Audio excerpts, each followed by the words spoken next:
You know, I was ready to have a pretty calming night after the All-Star game. I was doing stuff on the internet, whatever. I go, let's just check Twitter, see if anything's going on. God damn it, man. DeMarcus Cousins traded to the New Orleans Pelicans, pairing up Boogie and Anthony Davis, two of the best big men in the NBA today, on the same frickin' team. That's a joke. That's a complete joke. And I still can't believe it, even though I saw it happen. Also, if you can find on Twitter the moment of DeMarcus reacting to when he actually found out, it's pretty good. So there's a lot to talk about here, and I'm actually going to do two videos on this, one from the Pelicans' perspective, one from the Kings, because one, I want more views, but I also don't want to make like a 30-minute video trying to fit all this in here. For this one, we're going to talk about the Pelicans and what this means for them.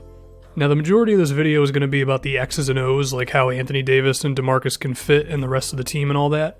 So I'm just going to use this moment to say, if you are apprehensive to the idea that DeMarcus Cousins can be on a winning team in a winning environment because of his personality, yeah, I think that's a valid concern, because we've seen the technical fouls, we've seen the way that he just starts yelling and goes into tirades on the floor, and then the stuff you hear behind the scenes. I mean, you can find a story on Google of how he bullied Nick Stauskas in practice and lashing out at media people. I mean, it's a thing with Boogie. And based on the offer that the Kings eventually got, safe to say a lot of teams just were scared of that personality. Top 10 player becomes available, and this is what you get out of him, Buddy Hield and a first-round pick, basically. I mean, I think that says something about DeMarcus, but who knows, man? We're going to find out now. DeMarcus Cousins and Anthony Davis are on the same team. I mean, if we talk about these two guys, the two best big men in the NBA, Anthony Davis probably being the 6th or 5th or 7th or something like that best player. DeMarcus Cousins, a top 10 guy, depending on who you're talking to. Jesus Christ, dude. Let's try to do this. Okay, so with Anthony Davis, where does he operate most? He operates... Well, the majority of his scoring comes from either pick and rolls, pick and pops, transition buckets, offensive rebounds, or him going to work in like the face-up game. You know, a lot from like the mid-range area where he can rise up over guys with his mid-range jumper, which has a very high as well as quick release, or he just uses his athleticism to get by you. He gets to the free throw line a lot. AD, that's, you know, pretty much where he operates. DeMarcus Cousins is a little bit more of a erratic sort of offensive player. He mainly scores from three-pointers, doing a shooting guard impression where he goes one-on-one with the opposing big man and will use some legitimately really good ball handling skills to do a crossover behind the legs, what the hell am I talking about? I'm so distraught from this trade, I don't know how to talk. Between the legs, and you know, he'll do his banging his elbows into people and then he finishes at the rim or he gets fouled, or he posts up where he's very good as well. So how are these two going to coexist? Well, I think immediately the horn set with Jrue Holiday, who's a very good point guard who can hit from three, he can attack the basket, he can hit an open guy. He's averaging like 16 and 7 this year on efficient scoring. You have him, you have Anthony Davis, and you have Boogie all in the same play, and you force the defense to defend all three of these guys at the same time, and given that DeMarcus can hit threes and Anthony Davis can hit mid-range and they both can attack the basket, chances are very good things are going to come from a horn set with those three involved.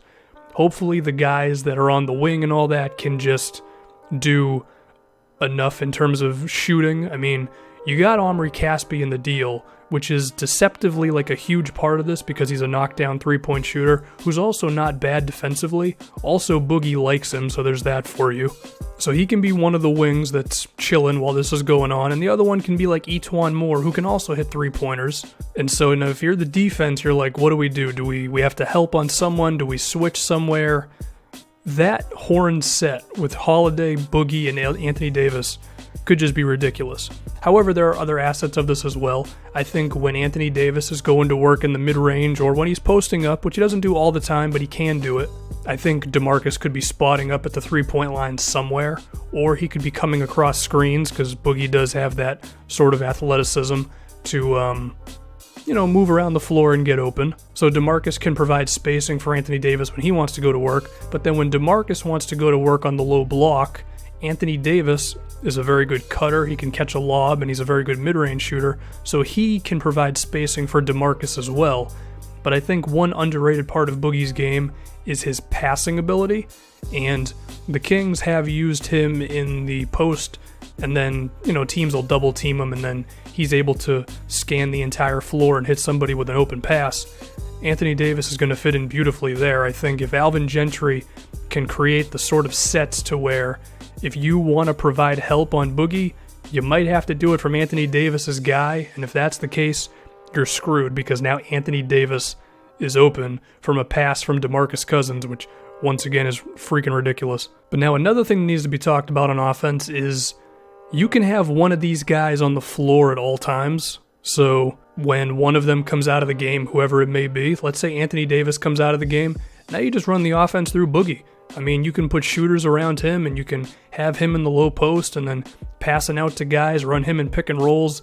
It can just basically be DeMarcus Cousins' team, and then when Anthony Davis is in the game and Boogie's not in the game, the same thing can be said there. I mean, look at the effect that Eric Gordon has on the Houston Rockets, just being a guy who can lead an offense when James Harden's not in the game. This is similar to that, except it's like on a way higher level. The possibilities of having just a fantastic player on the floor offensively at all times really can do a lot, and I do hope Alvin Gentry staggers their minutes. I really hope they don't share the floor together all the time. I think first quarter, have them both in the game for about the first 10 minutes or so, take one of them out, and then, have the other one in there for a few more minutes, bring the other guy back in, stuff like that, and then have them finish the game together in the fourth quarter, because if you have one of these guys in there at all times, your offense really isn't going to stagger, or falter, I should say.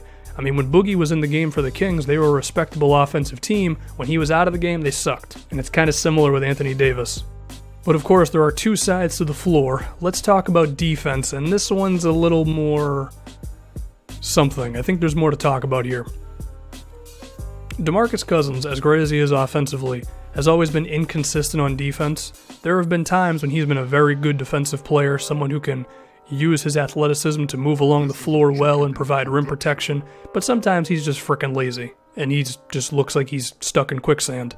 I would hope that being in New Orleans would awaken that defensive potential from DeMarcus, and not only awaken it, but have him play defense all the time. Don't just pick your spots. Really be a defensive player. Because when you look at him and look at how well he moves along the floor, the guy can play defense.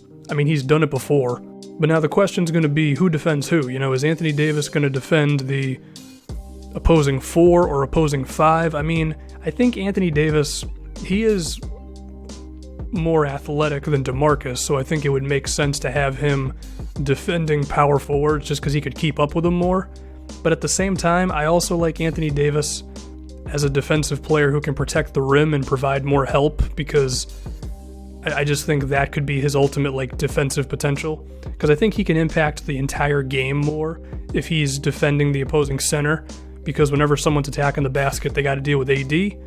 But I also think he could be really good in defending the 4, so I think it's probably going to depend on who the matchup is. What I'm basically saying is AD's a better defender than Boogie, and I think he has more potential. So it's going to be interesting to see. I think a lot of it's going to depend on who they're facing, but I really love the idea of AD being a rim protector. But I think another thing that's interesting about this, and there's a lot of things to be interested about here, if I'm an opposing team and I'm going up against Anthony Davis and DeMarcus Cousins, am I going to play small? Because if I play small, my chances of getting rebounds, scoring inside, are pretty damn low at this point, because you're just going up against two dudes who are way frickin' bigger than any small ball 4 can deal with. I think it should just be said right now, the Golden State Warriors, right? Draymond Green, who is a fantastic defensive player, can defend 1 through 5 a lot of the time. At a certain point, the other guy is just too damn big. And I think when you're dealing with Anthony Davis and DeMarcus freaking Cousins, Draymond might have some trouble there. I don't think Zaza Pachulia has a chance in hell against this front court. I think the Warriors could really have a tough time against a front court like this one. Now you could make the argument of, well, then to defend their perimeter-oriented stuff on the other end, That's true, 100%. Like, one of these guys is going to have to defend Draymond or defend Kevin Durant at times if he goes to the 4 spot. It's going to be a push and shove sort of matchup to see which one's going to give, the size or the speed and the shooting and the versatility on the other end. I'm sure it'll be really fun to watch, and there is a chance it'll happen. But of course, a roster is more than just 2 players. I already mentioned Jrue Holiday. What would be the starting lineup to round out these two? You have Boogie and AD in the front court. You got Holiday at the point. I think the shooting guard would probably have to be E'Twaun Moore, because he's just an efficient 10-point scorer. He shoots 39% from 3, shoots 46% from the field. Just a guy who can space the floor for these two, pretty much all you need.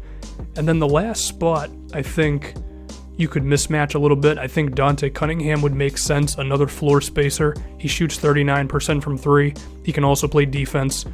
Omri Caspi is coming over, who's another knockdown shooter, who, he's okay on defense. He's not going to kill you when he's out there. Hopefully that's enough, because when you have these 2 guys who can just really be devastating offensively, and you have a legit good point guard in Jrue Holiday, the last 2 guys might just have to be dudes who don't kill you and just provide spacing, and they don't tank you on defense. That really could be enough. I think another interesting player here is Monty Eunice, because I believe that he can play off of both of these guys. Now, he hasn't shot very efficiently from the field, probably because he had to deal with injury, and then the whole back and forth of, is he going to be on an NBA roster? Once he's got some more games under his belt and he's just a bit more ready to go, hopefully, he can really be something, because he was a super versatile player for the Houston Rockets at the power forward/center position when he was healthy. Like, he shot 37% from 3, he moved along the floor pretty well.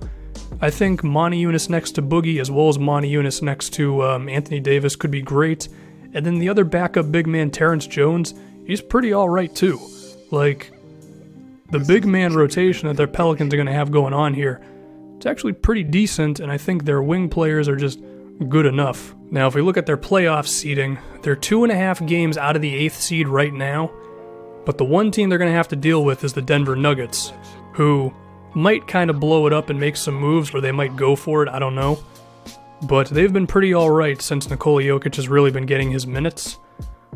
So I think it's going to be a 2-team race between those guys to see who can get that 8th spot. I mean, there is also the Trailblazers, and I don't know, maybe they're destined for a run over the last 25 games. Should be said the Mavericks, with their more fun lineup of Dirk at center and Barnes at the 4, that could also be something, but I think there's a real chance these guys make the playoffs, and then they'd have to have the Warriors in round 1, and that'd be something. I mean, if the Pels really figure this thing out, go into the playoffs hot, who knows, man? Who freaking knows? But DeMarcus Cousins and Anthony Davis are on the same team, and it's crazy.